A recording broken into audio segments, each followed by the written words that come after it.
wonder what's keeping Claire. Relax. You'd better enjoy your last moments as a bachelor.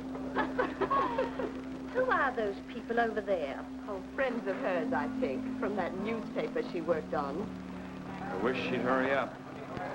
I'd like to get the gang back to the newspaper. Well, that's Claire for you. Even late at her own wedding. You know, I really hate the lizard. What do you mean? Well, I speak now as her editor, not as a disappointed suitor. Claire'd never make a newspaper woman, and you know it. Oh, I don't know. She dug up more hot social stuff than anyone the Tribune had before. That takes talent. Personality, Hack, my boy, not talent. All right, so I appreciated her personality. You appreciated it. I was the one that brought her to your attention when she was only an $18 a week steno from a hick town. Remember? Very touching, Al. You can put that in your memoirs. She's marrying Hanneman now. Listen to the frustrated lovers. You know, if either of you guys had made furnaces instead of small talk, you might be in Hanneman's shoes now. Have one of mine.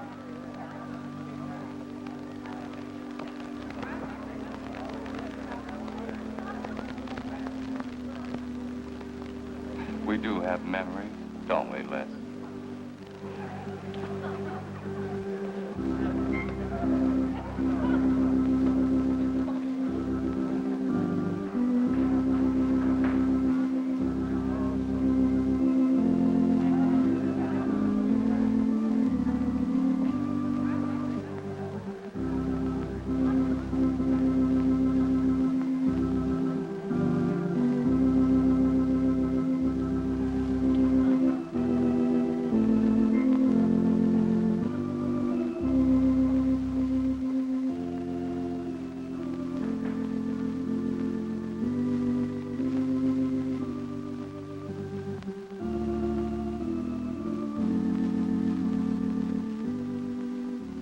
Hanneman, wilt thou have this woman to be thy wedded wife, to live together according to God's ordinance in the holy estate of matrimony?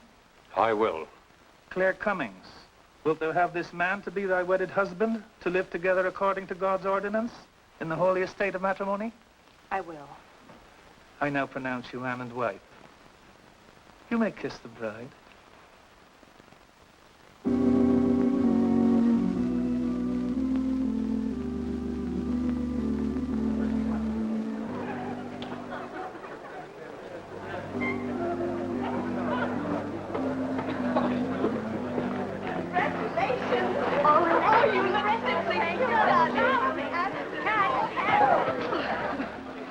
Don't tell me I'm going to lose another employee. Don't worry, Mr. Doyle. I don't even have a boyfriend. We better go in now and cut the cake. We'll have to hurry, darling, if we expect to catch that plane. I'll be right in. I just want to say my goodbyes to a few of the gang. All right, but hurry. Thank you. Thank you.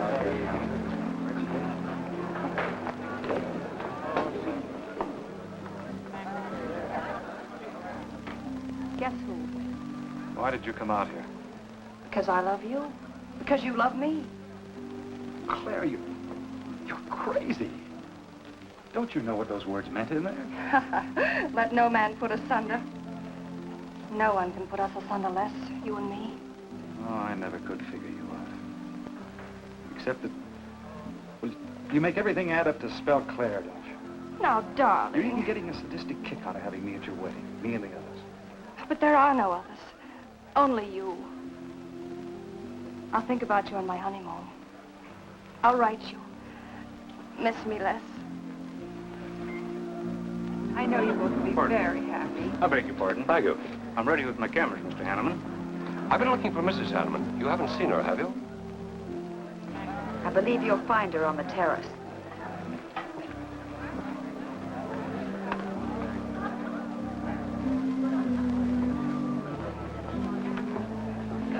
Carl, why aren't you entertaining the guests? I've been waiting for you, my dear. I was detained. On the terrace? Don't you think you were being a little affectionate for a newly married woman? Darling, you're a great big old suspicious bear. That was only Les Burns. And? It was nothing. Just a friendly goodbye kiss. Les did so much to help me with my newspaper career. Why, he's like a brother. You're the only man for me, darling. Ever. They're waiting for us. Shall we cut the cake?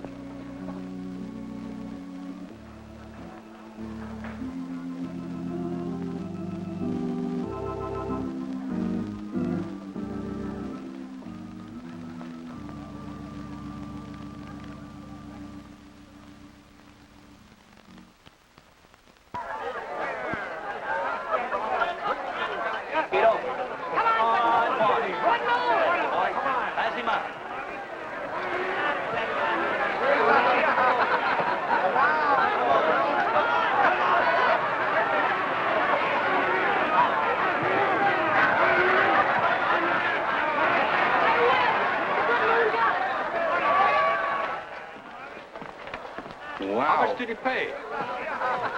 $10.80. $10.80 for two. That's not bad.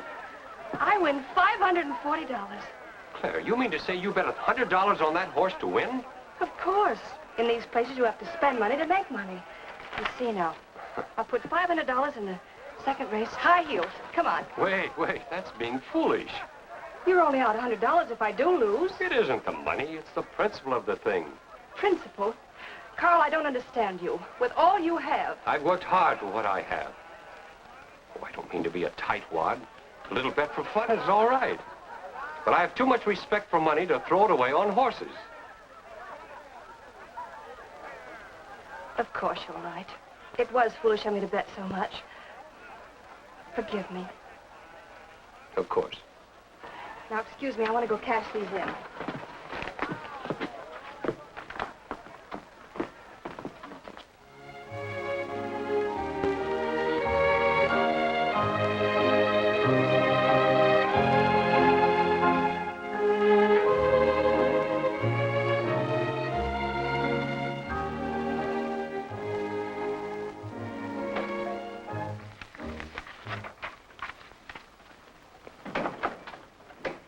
Hello, darling.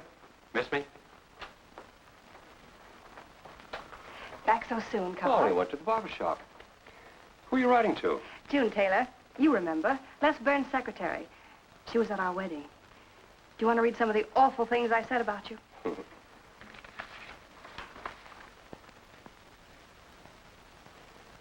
It's hard for me to believe that I'm so lucky as to have a woman like you in love with me. It's true, darling. Every word of it. I'm sorry, Claire.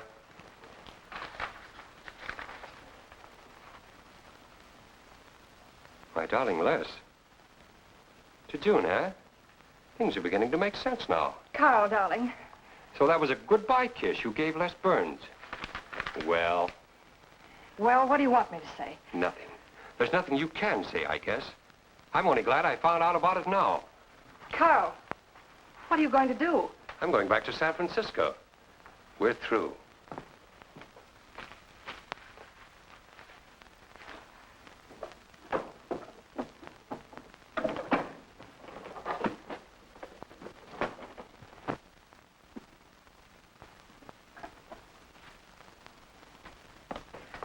But what am I going to do, Carl? I don't care what you do. But I have no money. Thanks to your great generosity. That was enough for the week's hotel bill. You've got that money from the racetrack. Live on that. You'll not get another cent from me. Oh, no. I wouldn't be too sure of that. I'm your wife, Carl. There are community property laws in this state. It won't be that easy. It'll be very easy when I show this letter to the judge. And I'm starting divorce proceedings in the morning. Oh, Carl, darling, let's talk this thing over. It's so silly.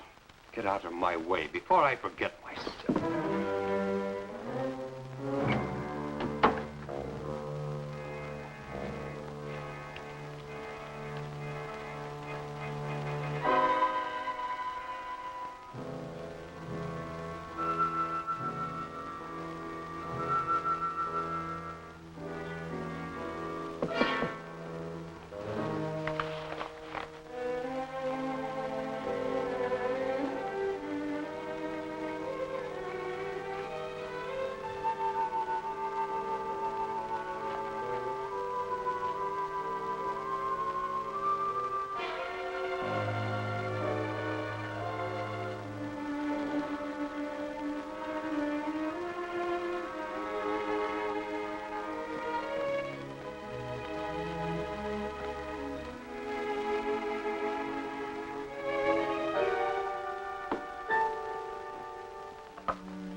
Would you please connect me with a house physician?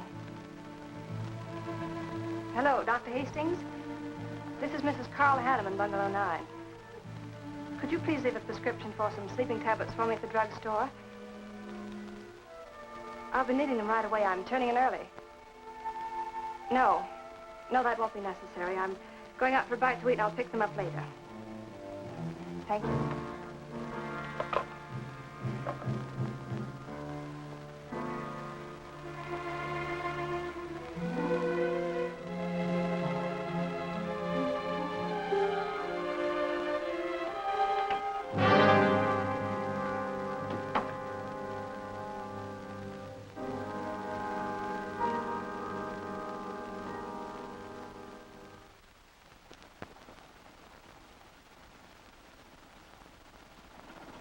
I want a new set of plugs in 42. Okay, Blackie.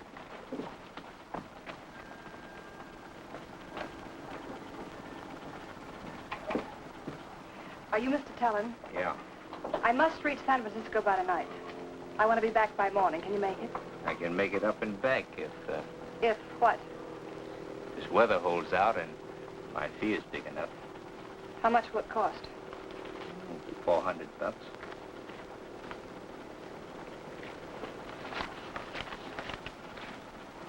Why, 5? I said 4. I know you said 4. I never made this trip. You never saw me. Understand? Sure. I don't even want to know your name. I'm glad we understand each other. Perfectly. Now, if you wait over there, we'll be ready to leave in a few minutes. Hey, Jack, roll out 41 and let's warm it up. Right.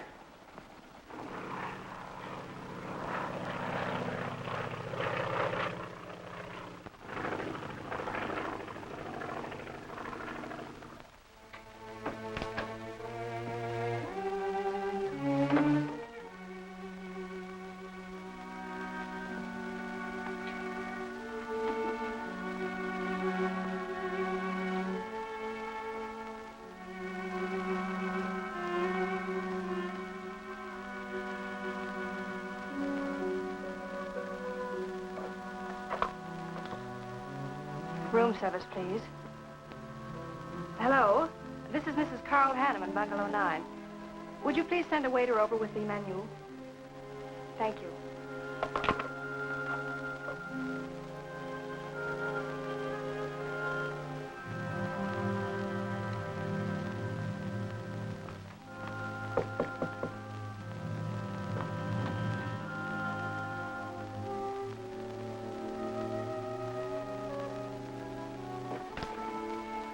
Good morning, Mrs. Hanneman. Good morning, Victor.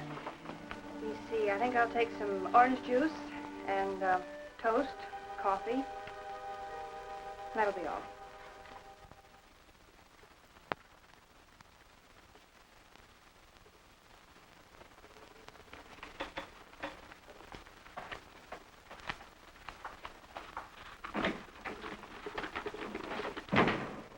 How was the ball game? That was no ball game. It was a track meet.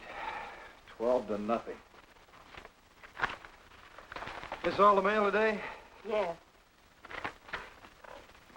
By the way, I meant to ask you sooner, but I'm going to have a little dinner party tonight for a couple I know. You're invited if you're not doing anything. Well, sure. What's the occasion? They're going to be married soon. They're awfully nice kids. Married. And the trouble will really start.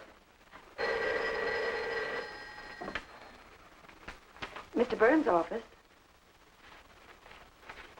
Long distance calling. It's Mrs. Hanneman. Hello, Claire. Hello, Les. I'm so glad I caught you at the office. How's the honeymoon? It was interrupted. Carl had to go back east yesterday. Business, he said. He wanted me to stay over, wait for him here. But I'm not. I'm coming back to San Francisco tonight. You think that's sensible? Of course not. But I'll see you again. Look, I want you to arrange a plane ticket for me. Reservations are so hard to get at this end, it'll be easy for you. All right, Claire. I'll take care of it tomorrow. Tomorrow won't do. I'm coming home tonight. Okay, I'll wire you back on the time. I knew you would help me. Be sure and meet me at the airport. I can hardly wait to see you. Goodbye, Les. Goodbye, Claire. June, get a hold of Hack Doyle. Have him get me a reservation on the 8 o'clock plane out of Los Angeles tonight. It's for Mrs. Hanneman. Are you planning to meet her? Yeah.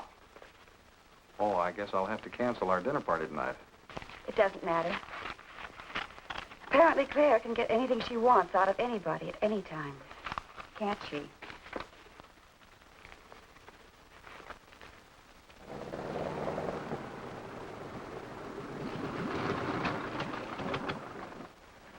I never thought I'd be back with you so soon, darling. It's wonderful. It's crazy. Then why did you meet me? I don't know. I do. Because you still love me, don't you, Les? I'll get over it. I hope Carl stays in New York for a long, long time. That seems a bit odd. He didn't arrange his business affairs so they wouldn't interfere with his honeymoon. Yes, I thought so, too. You certain you and Hanneman didn't have some trouble? What kind of trouble could we possibly have had? Quarrel of some kind? Perhaps over us? Now, wouldn't that be ridiculous? Giving him some reason to doubt me just so soon after we're married?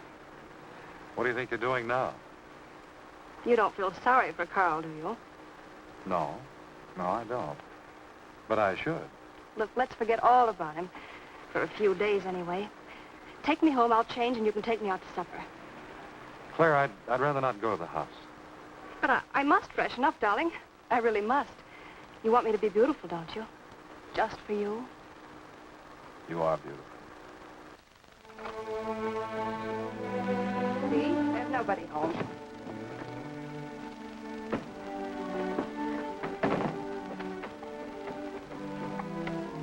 Wait in there, darling. I'll be down in a minute.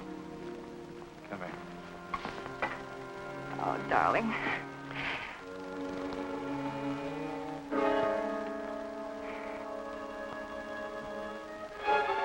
Les, what is it? Stay here.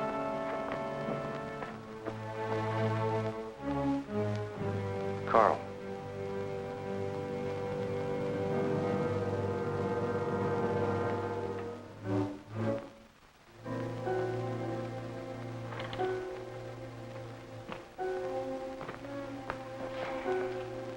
Suicide.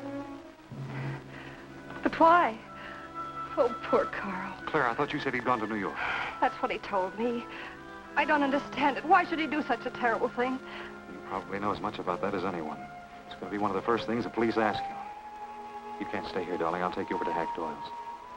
Where's your telephone?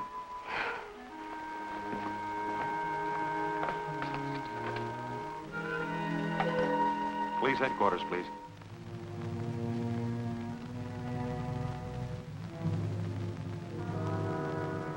I thought of you and Hack right away, Mamie, and brought her over here. Hope you can put her up for tonight. Oh, of course. You can stay as long as you like, Claire. Thank you, Mimi. You're very kind. It's just too incredible. If you'd had any earthly reason. We were so happy. So very happy. And now there's... Oh, Hack, Claire's going to stay with us for a few days. Good. Plenty of room. The police are over there now. Murdoch said he'd stop by here later. Sure it was suicide? Fairly sure. The man in Hanneman's position, a beautiful wife and all that money? I don't get it. I don't either.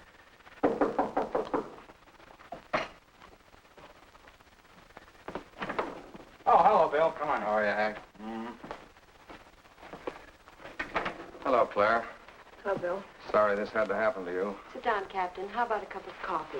Thanks, Miss Doyle. I won't annoy you for long, Claire. Just a few questions, routine. You know how it is. Of course. Les gave me most of the details over the phone. Your husband, by the way, has been dead for nearly 24 hours. How did it happen that Burns met you at the airport? He didn't happen to. I phoned him from Los Angeles. How come? Well, I was arriving late and alone. I knew Les would pick me up. Do you have any theory as to why your husband came to San Francisco after telling you he was going to New York? No. I didn't know anything about the business.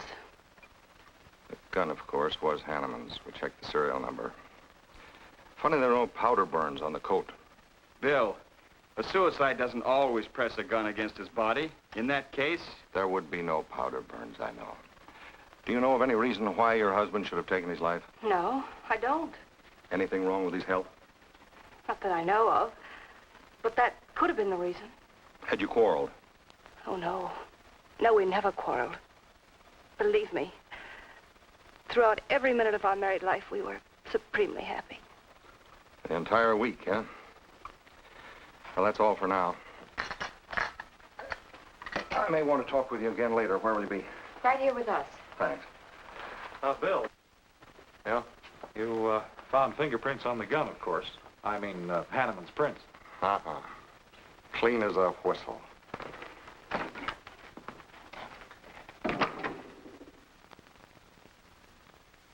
Mr. Burns, that's the position you and Mrs. Hanneman found her husband? That's right.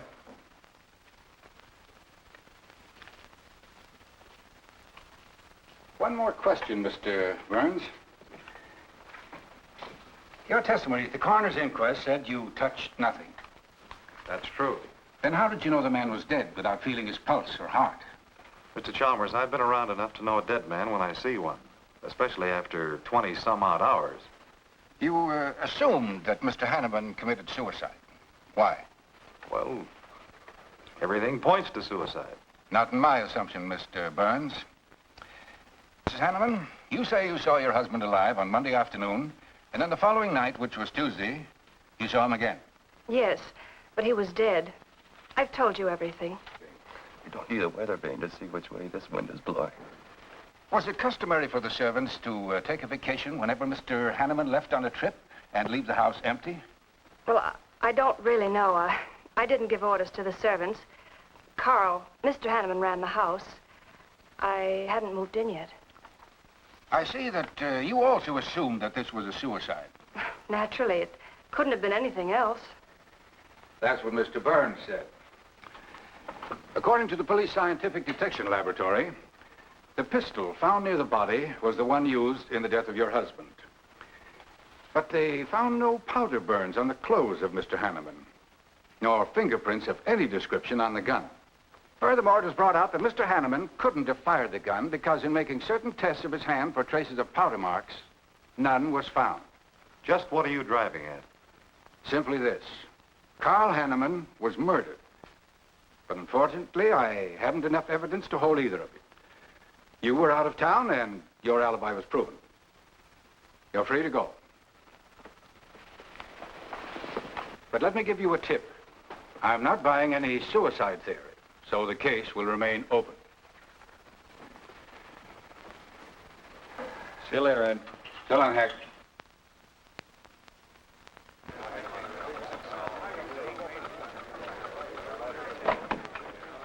Good morning, Les. Just the guy I want to see. Yeah, about what? Oh, I've been assigned to do the follow-up on the Hanneman case. Oh, how'd you draw that? Oh, I asked for it. Be a dull job because there isn't going to be any follow-up.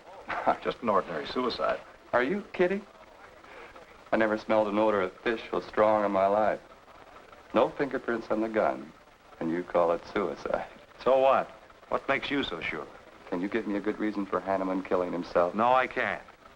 Perhaps he thought he had a good reason. And perhaps he didn't. So meanwhile, if I can dig up a plausible motive... Who asked you to dig up a motive, plausible or otherwise? I said, if I can dig up a motive, I'm willing to accept suicide. But if I can't, then it'll have to be murder. Still carrying the torch for Claire, Al? Not anymore. But somebody sure fixed it in a hurry for you to get Claire again. That's a nasty crack. So meanwhile, chum, walk a straight line. Or you'll have people thinking you took a shot at Hanneman. You got a lot of work to do, Al. You're so right, boss.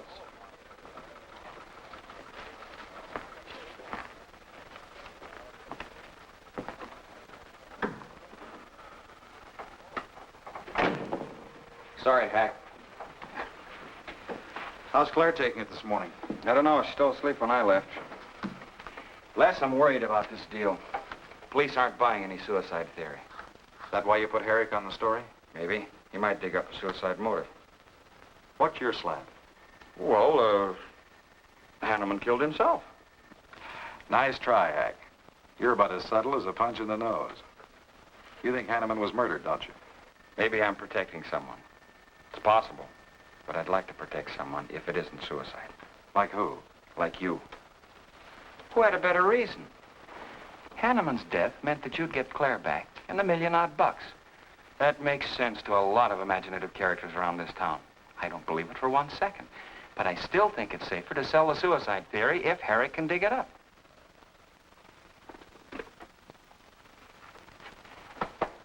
Thanks, Hack.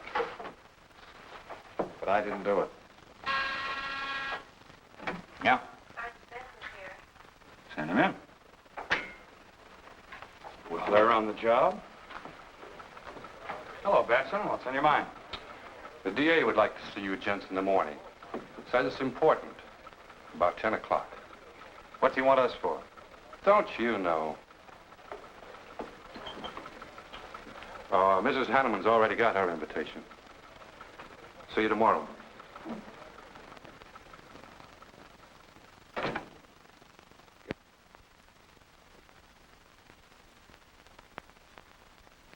Eric really revels in pouring it on. Well, it's news. Nobody's been hurt. Yet. By person or persons unknown. Could have been worse. The DA certainly tried hard to tag it on somebody. Tell me, Hack, do you think that, well, that Claire could have shot her husband in some way? No. She was in Los Angeles the night he was killed. DA couldn't shake that, and... Good morning, everybody. I hope I'm interrupting something important. Hello, darling. You look tired. Hello, Hack, dear. Good morning, Claire. It's a pleasant surprise. What can I do for you? I came to get my job back. Starting when? No. Well, after all that's happened, don't you think you should have a little rest? Rest. Why, working will be the best thing in the world for me. It'll keep me from thinking too much about poor Carl. After all, I must carry on. My life is still ahead of me. What's the real reason? Well, I do need a little cash. I have the house and my clothes, but I just won't be able to live on the widow's compensation the court will allow me. You wouldn't want me to have to sell my clothes in order to eat, would you? Oh, no. After all, I've made other arrangements about your column. Beth Warnock's taking it over. You are still the boss, Hack. Les, darling, wait outside for me. I'll be out as soon as I've had a heart-to-heart talk with Hack. I know.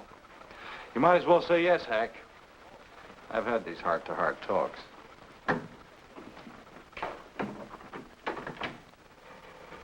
You will let me stay, won't you, Hack?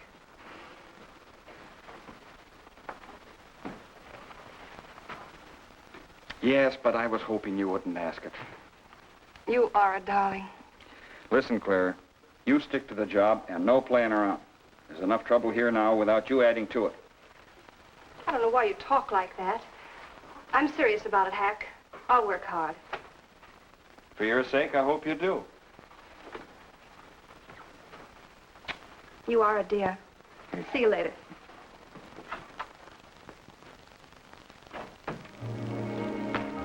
Well, see you later, Al. All right. Hopefully you're friends. Yeah, old friends.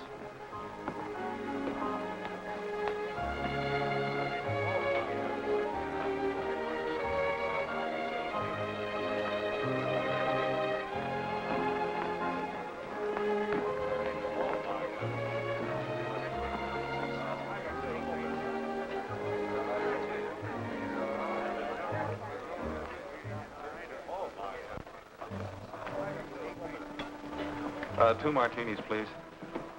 Chicken salad? Fine. Chicken salad for two. And coffee. Les, do you know a good lawyer? Yeah, why? Well, I need one to handle Carl's estate. What's the matter with Hanneman's regular lawyer? Ah, he's an old fuddy-duddy. I want someone whom I can trust to take care of my interests. Well, you might try Lawrence Carson. He specializes in probate work. Carson. Good. I'll call him tomorrow.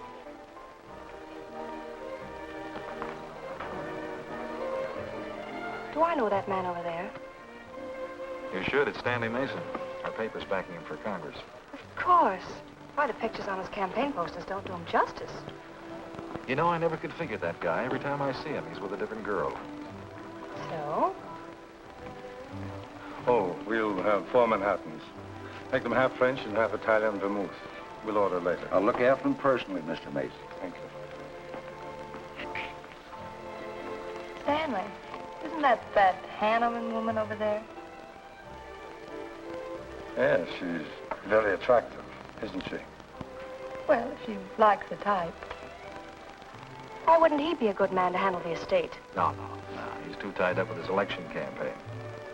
What are his chances, Les, on going to Washington? Pretty good. Why? That makes him important. I've got to have someone with influence. He looks like the kind of a man who could get things done quickly.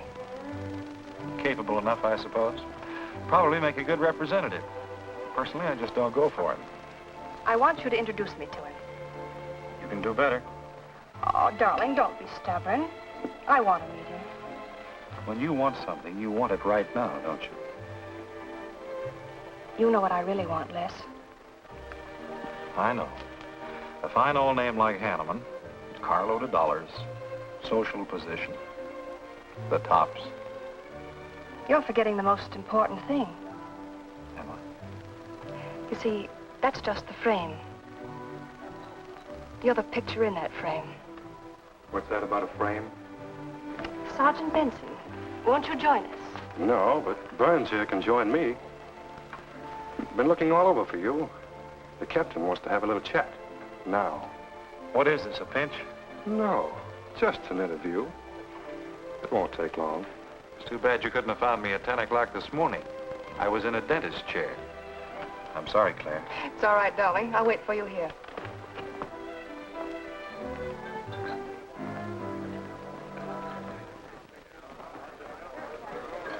Bye, Les.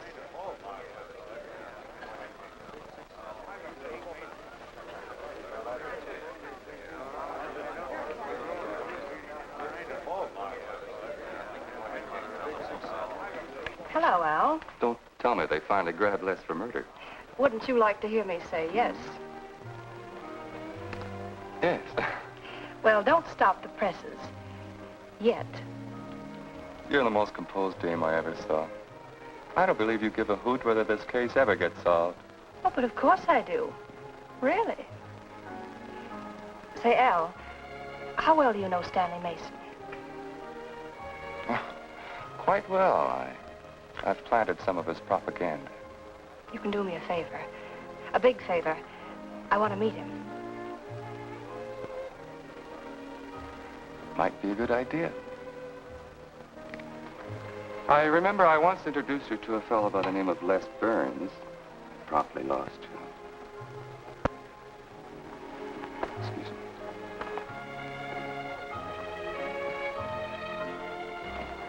Stan, how are you? Well, hello, Al. Say, I have a young lady over here who'd like to meet you. Just take a minute. Well, all right. Excuse me? Excuse me. Claire, this is Stanley Mason. Mrs. Hanneman. I'm so glad to meet you, Mr. Mason. How do you do, Mrs. Hanneman? Won't you sit down? Sorry, I can stay but a minute. I know you think me rather forward, but being an attorney, you can understand my predicament. I'm desperately in need of someone to administer my late husband's affairs. I thought perhaps you could help me. Well, I hadn't intended on taking on any more work this summer. My campaign requires so much attention. However, supposing you come to my office at, say, 4 o'clock, we can at least talk it over. Oh, thank you. I would appreciate it. Here's the address. So, until then... Oh, excuse me. Sorry. Thank you, Al. Don't mention it.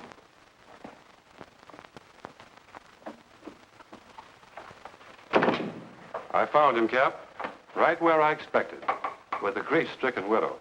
Only if she's grief-stricken... Skip it. Les, my boy, have a seat. Last time it was hello, Burns. Today it's Les, my boy. What do you want?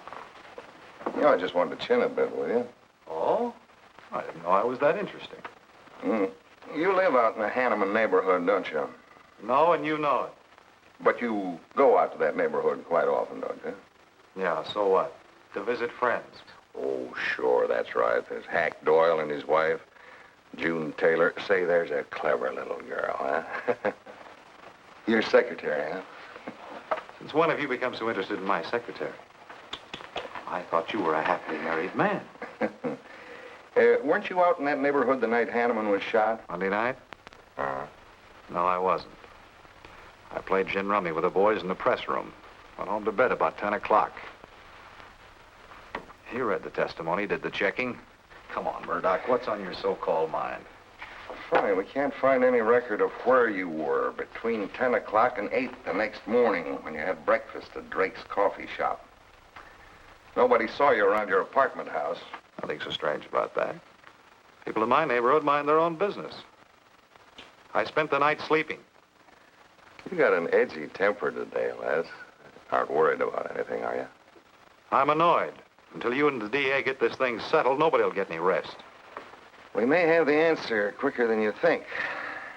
The police expect to apprehend the criminal within 24 hours. Shall I quote that? You can write out the gags, Burns. You've been crazy about Claire for a long time, haven't you? That's right. You thought she was going to marry you. Then she married Hanneman. That must have been quite a jolt. I won't deny that either. So you must have been pretty sore at Hanneman for beating your time. All right, I suppose I was.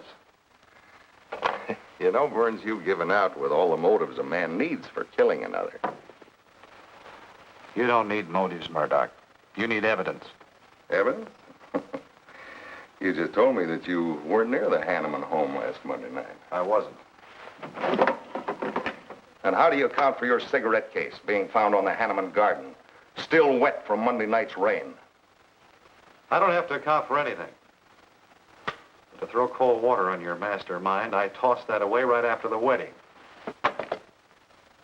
Anything else you want to know? No, that's enough.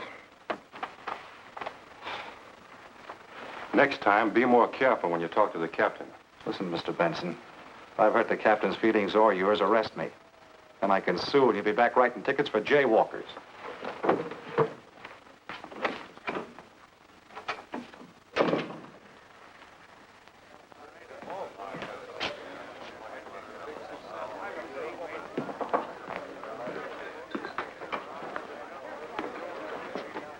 You rent that stool by the month?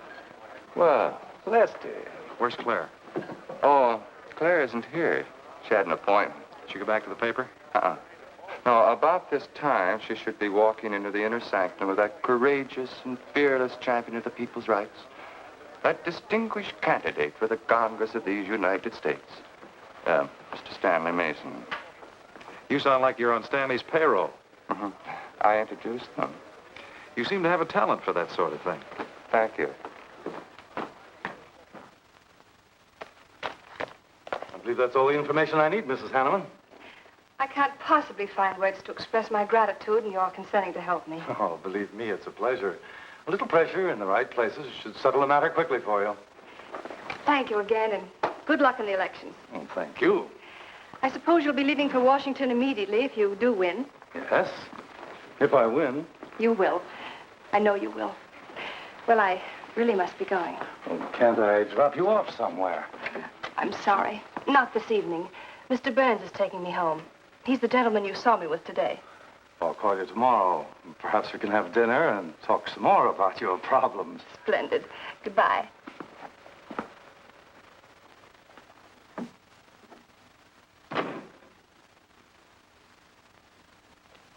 Look, Claire, don't you think you ought to stay over at Hacknell a little longer? Might be unpleasant. Oh, don't be ridiculous. Come on. Oh, Roberts.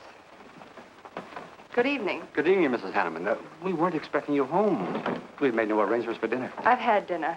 Please take my bags to my room, and you and Christine take the evening off. I shan't be needing you. Thank you. Oh, Mrs. Hanneman, I just wish to say on behalf of Christine and myself that we're pleased that you're home, and we'll do everything we can to make you happy. Why, thank you, Roberts.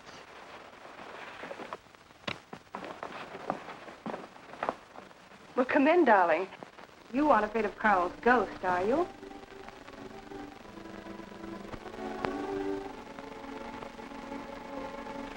You'll never be happy here, Claire. Nonsense. I've done a little refurnishing. Well, that ought to help a little. Les, what did Murdoch want with you? You had an idea I might have paid a visit here Monday night. You didn't, did you? Of course not. It also seems I had a motive to kill Carl.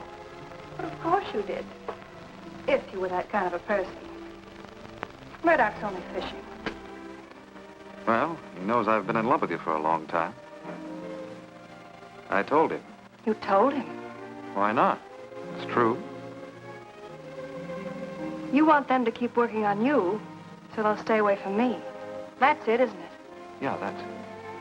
I said I'd stand by. And you have. And I love you the more for it. You know I do love you, don't you, darling? I think you do, Claire. In a peculiar, mixed-up sort of way. I never should have married Carl. I didn't really love him, but he offered so much. Things I never had. But that's all over now. No, it's not all. And it won't be until they find his murder. They will. And there'll be nothing to keep us apart again. Ever. Claire, if I could only sell myself on that. You've got to, Les. You've got to.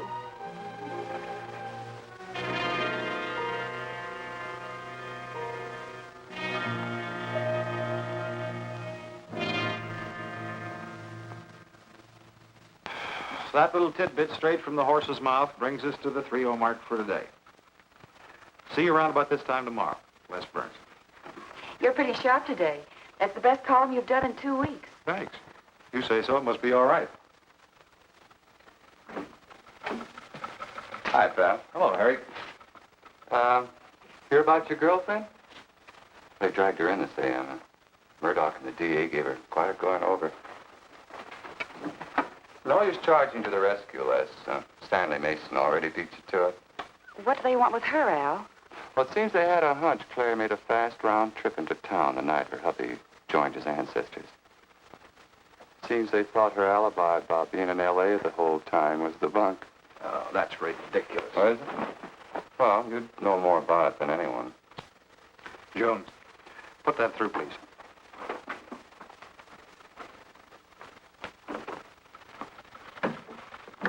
Okay, Al. You're so much smarter than Murdoch. Spill it. Oh, I'm not saying I'm smarter. But I do know Claire better than he does. And I know you. Meaning what? Claire never lost any interest in you before, during, or after her marriage. And that doesn't prove it happened. With all that wampum at stake, this whole thing could have been planned weeks ago by both of you. I'm fed up with your dirty cracks. Now get out! Wait a minute. Look, Junior, one of these days I'm going to be too late and you're not going to have any teeth. Mm-hmm. You're so right, boss.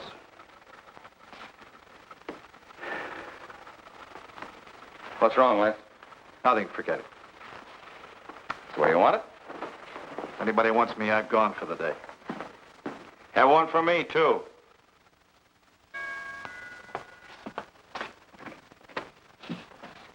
Where's Miss Hanneman? I gotta see her. Is she in? Why, yes, but she's going out. This is important. What's the trouble, Les? Oh, I've been trying to find you all afternoon. You didn't get back to the paper. Where were you? I was with Mr. Mason. We were talking over the estate. Oh. Looks like you got some more talking to do. It's really only business, Les. Come in, but I can only see you for a moment.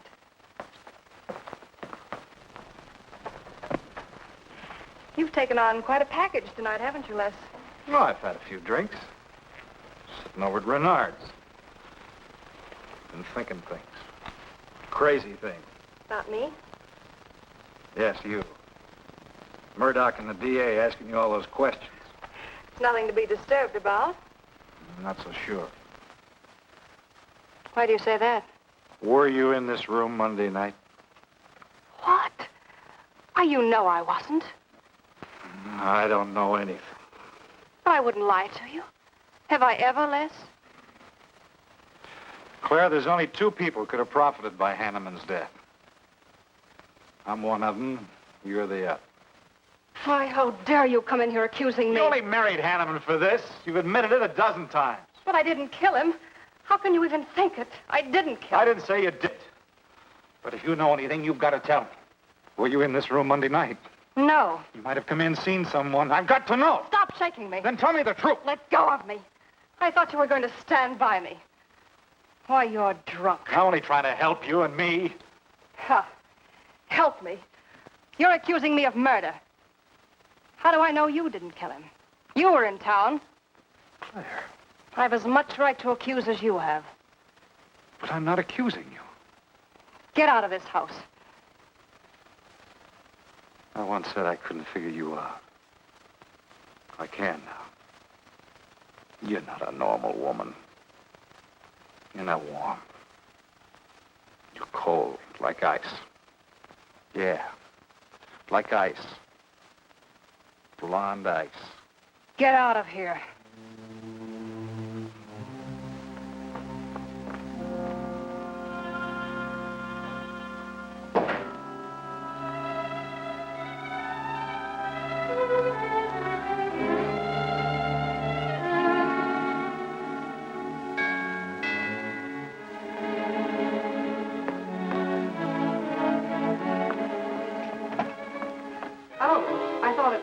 Hello, Mrs. Hanneman.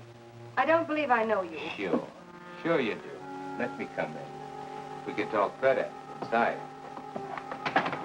In there.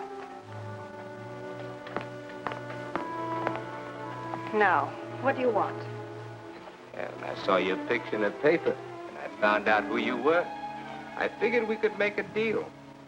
Deal? I was going to call on you last night, but you had company. And I had to see you alone. What kind of a deal? Seems that plane ride last Monday night returned big dividends. I paid you to forget me. I thought I could trust you. Sure. Sure you can trust me. But it's hard to forget murder for any $100. Why, you dirty double... I don't like that word. All right, we'll forget what happened to Hanneman. I'll go along with you on that suicide story. That is providing there's a little consideration of, let's say, 50 grand. $50,000? Why, I don't have that kind of money. This estate's in probate. I won't receive a thing for months. I can wait. But in the meantime, I'll take this. I know a little man who'll lend me money on it. All right. All right. Just don't come near this house again. But I will keep in touch with you. Quick, out the terrace door. And don't forget, Mrs. Hanneman, I'm not kidding about that 50G.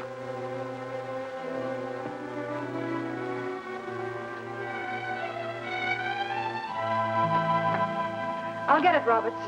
Yes, ma'am. Stanley, darling. Thank you. Well, he isn't at Bernhard's either. Oh, I hope nothing's happened to him. He'll turn up when he runs down or runs out to go for drinks. Say, you write his column all by yourself? Somebody had to do it. I hope it's fit to print. It's good. Nice of you to cover for him, too. Do you really think he's all right? Sure. I'll find him later. Don't worry about Les. He's probably getting more poison out of his system than he is into it. I hope.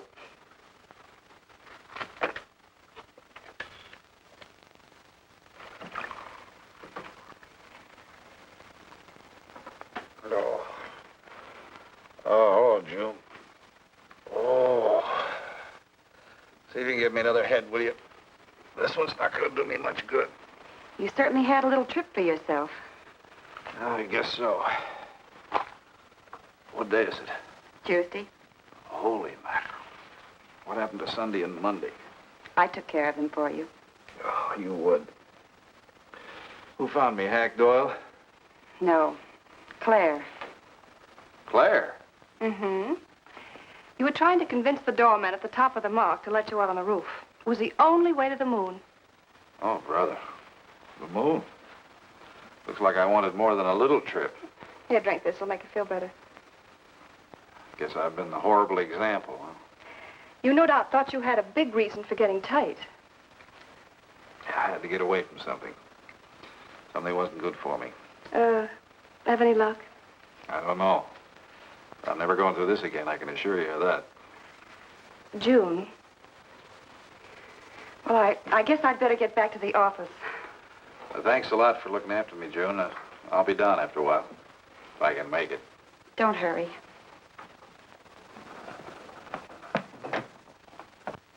Les, I wonder which hangover you'll recover from first.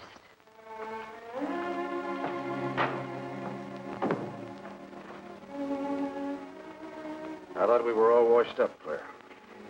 Les, for everything I said the other night, I'm terribly sorry. I guess I was a little mixed up myself.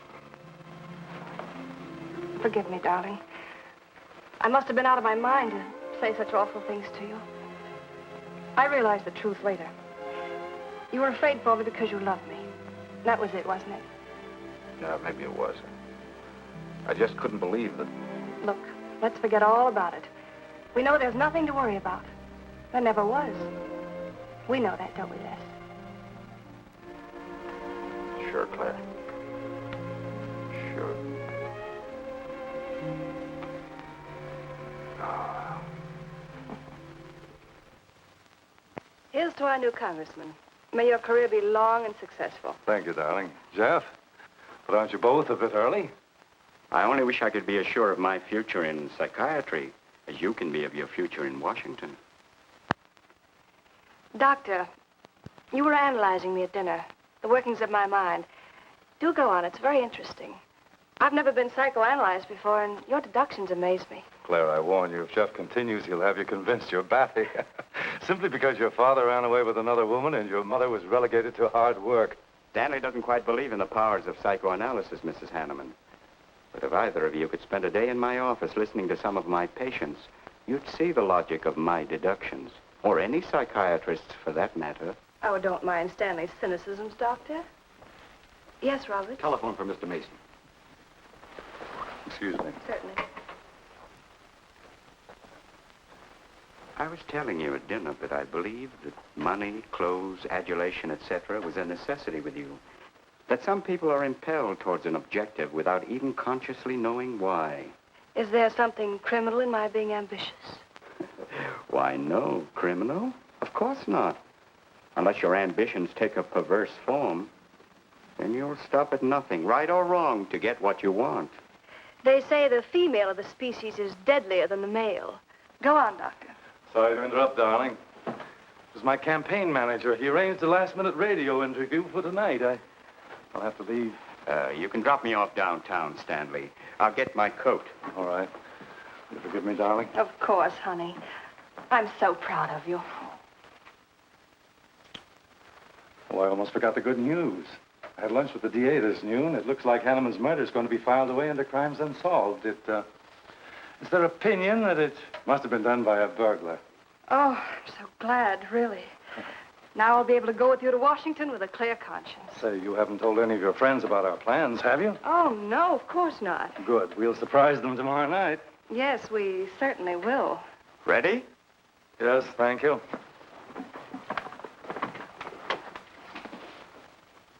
Good night, Clara. Good night.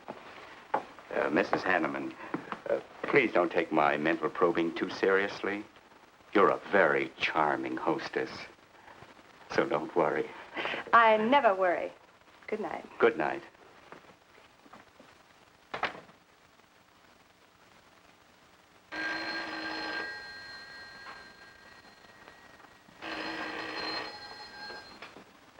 Hello?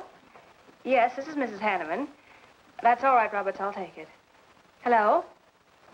Who? How dare you call me here? I had to. I'm in a jam. I need some dough, and you've got to help me. The estate isn't settled yet. I told you I don't have any money. Don't give me that. You're a smart girl, and if you haven't got it, you know where you can find it. I need at least a couple of grand now and tonight, or else I go to the cops. I got nothing to lose. I have about $700 cash in my jewelry. All right, bring it along. Meet me at the end of the Old Valley Road. Be there in 20 minutes.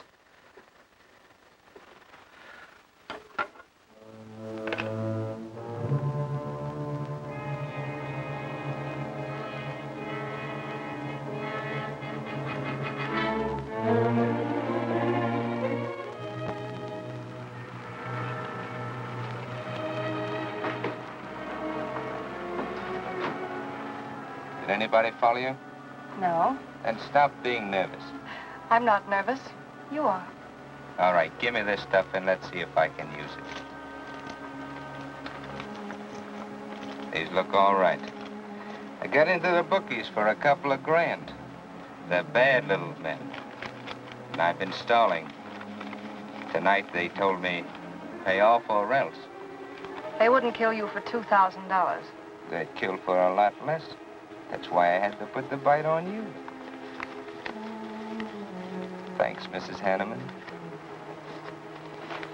I wouldn't double-cross anybody. Not unless I had to. I wouldn't double-cross anybody either, Blackie. Unless I had to.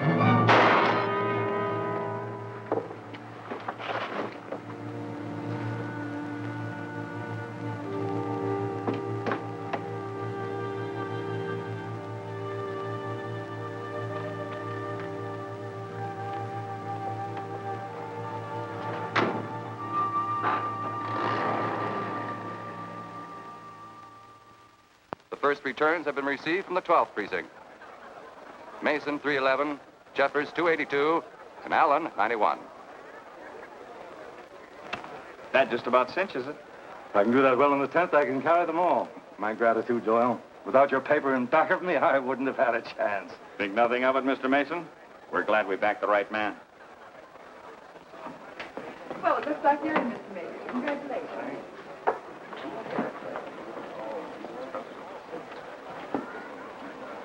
Seen Les and Claire yet tonight? No, I guess she's waiting to make her grand entrance. It's about 100 times you've asked for them, huh? What gives? Nothing?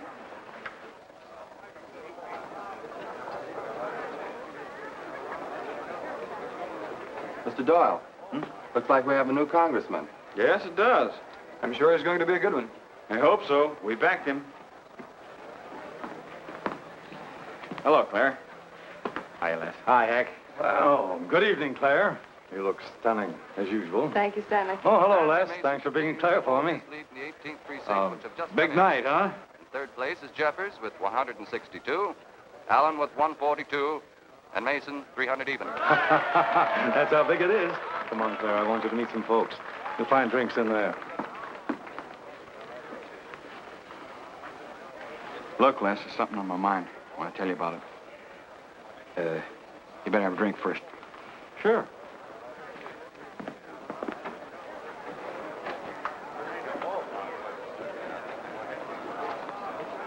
Hi, folks. How's the brawl? Well, at least the liquor's good. Well, Junie, aren't you a pretty thing tonight? Well, it's about time you noticed me. The trouble with you men is you always have ink in your eyes down at the office. Have a fresh one? No, thank you. This will do. Les. I'll talk to you for a minute. Excuse us. What gives? Did you come with Claire tonight? No, I came with my Aunt Martha from Penobscot. No, I'm serious. You saw her come in with me.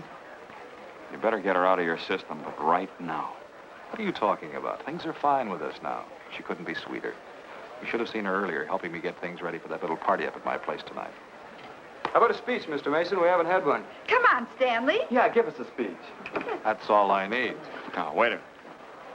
Speech? All right. If you want a speech, you shall have it.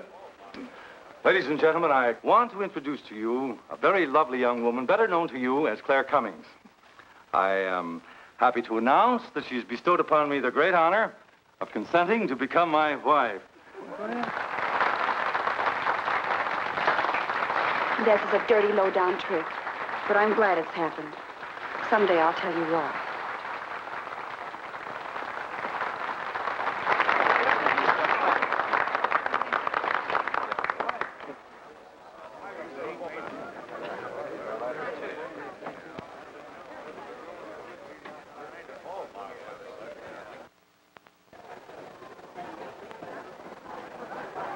All the Thank you, happiness in the world, my dear. That was quite a speech you made, Stanley. Surprised, Jeffrey? Aren't you going to congratulate us, Doctor? It's customary. Hate to take you away at this moment, Stanley, but there's something I must talk to you about. It's important. But of course, Jeffrey. Will you excuse us? I know you'll enjoy living in Washington. When do you plan to have the wedding?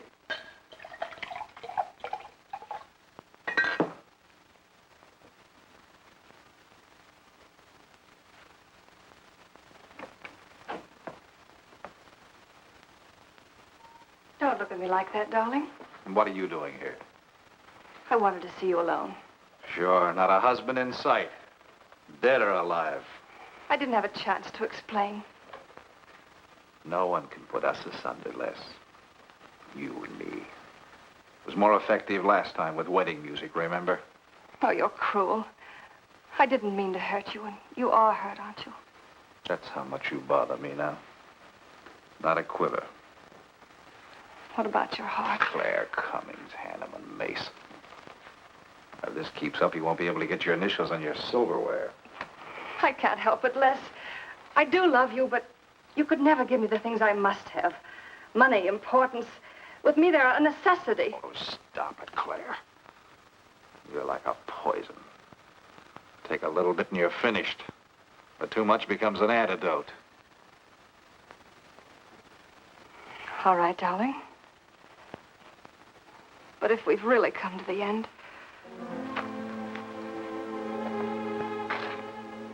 Stanley. Do you mind, Burns? I'd like to say something to my fiancée alone. Not at all, Mr. Mason. Not at all. Go right ahead.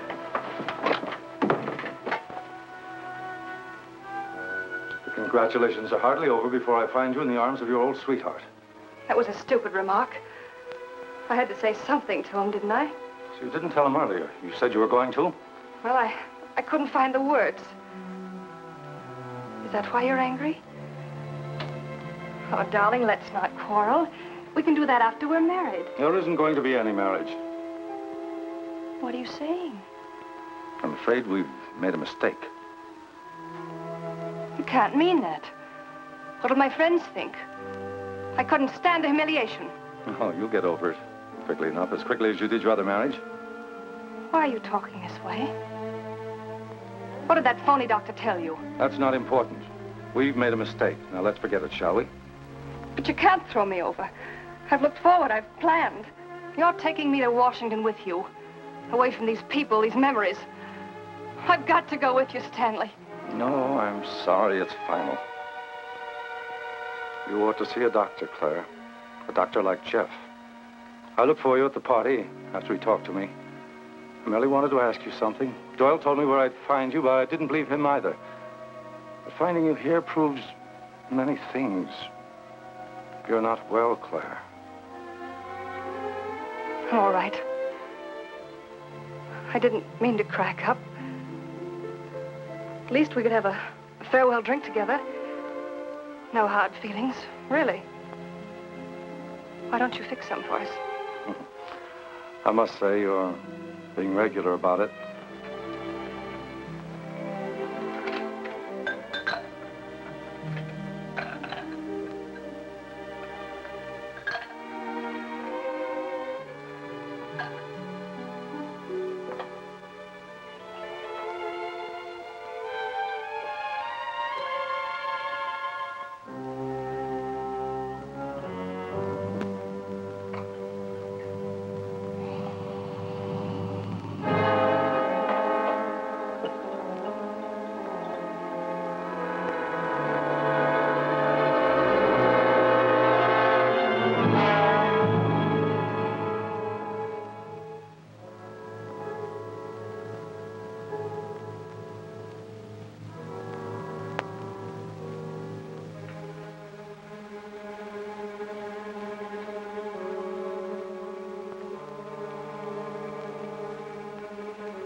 Claire.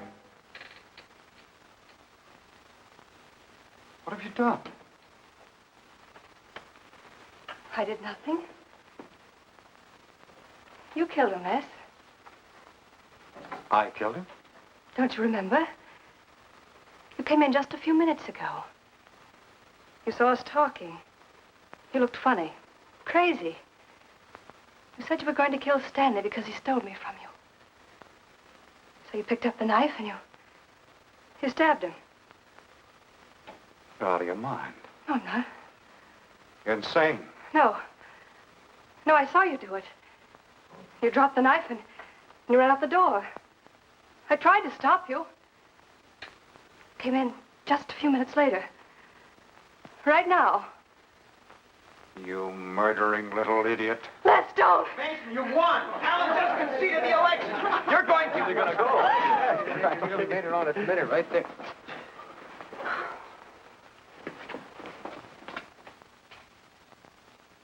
So you see, Doctor, the evidence is really stacked against Les Burns. I and the others feel that he's absolutely innocent. Now, I asked you down here to see if there wasn't something you could do to help us prove Les is innocent and Claire's guilt. Because just as sure as my name is Hack Doyle, she's framed him. I agree with you 100%. I am positive that Mrs. Hanneman killed Stanley.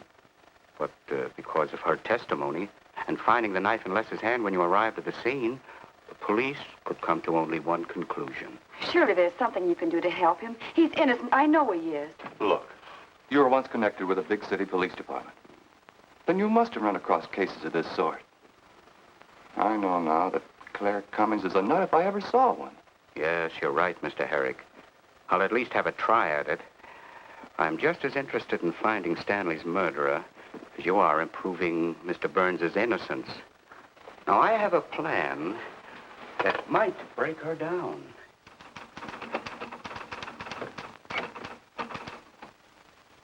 Well, good morning, Dr. Clippinger. To what do I owe the pleasure of this visit?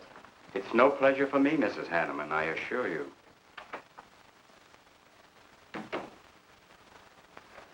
I just came to ask one question. Why did you kill Stanley Mason? What? How ridiculous you are, Doctor. Am I? You see, I had a talk with Stanley last night concerning your betrothal and advised him against it. It's safe to assume that when he came to tell you there wouldn't be any marriage, you killed him in a fit of anger and then concocted a story to implicate Mr. Burns. It's the most absurd accusation I ever heard. You seem to forget that Les Burns' fingerprints were found on the knife and that he was seen standing with it in his hand.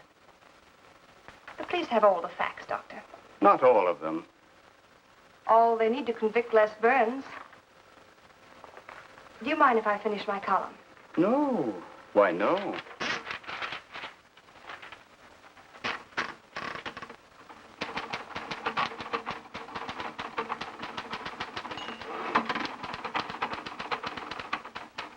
I suppose you'll tell the police I killed Stanley and give them that fantastic story to back up your accusations. It won't sound so fantastic to them, Mrs. Hanneman.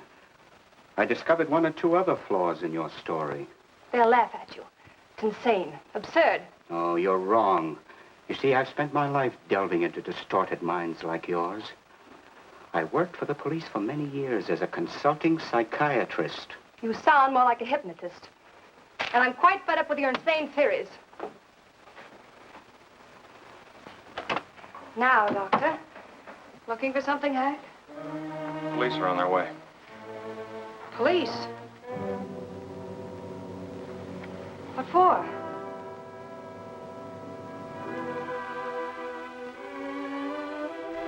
Oh. I see the three of you dreamed this one up. Well, as long as you're going to have me arrested, you might as well read my last column. Go ahead, read it, Hack. Read it out loud. I killed Stanley Mason. I killed Carl Hanneman. I killed Blackie Talon. You didn't know about Blackie, did you? You hid that story on page 5. Unsolved robbery and slaying. I killed Stanley Mason because he no longer wanted to marry me. Stanley Mason was the top of the ladder for me. The top rung. I had money. And now I was going to have position. He was taking me to Washington with him. I could leave then without making the police suspicious. Clever of me, wasn't it? Why did you frame Les Burns? Why? Because he caught me with blood on my hands. Because at last even he had discarded me. I never loved any of them. You, Al, Hanneman, Mason. But Les, I wanted to hang on to him. He was of no use to me, but I couldn't let him go. Maybe I did love him. Hello. Miss Cummings? No, she's off. I'm glad you confessed, because you never could have gotten away with it much longer. I would have, but to you, Dr. Clippinger. You with your slimy scientific snooping. As soon as you came in, I realized it was you who turned Stanley Mason against me. You sent him to his death just as much as I. Sit down, Claire. Why, but for you, I'd have everything I ever wanted in life. I hated you, because you were the first man who ever saw inside my mind. And I'm gonna kill you. Let go of my arm!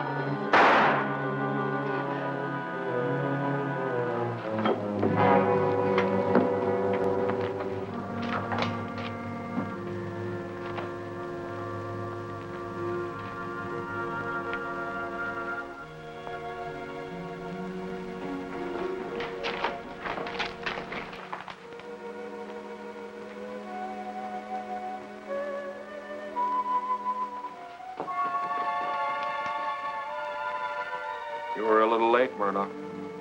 Well, it was probably better this way. I can scarcely believe it. A woman as beautiful as that. You didn't know her very well. None of us really know her very well.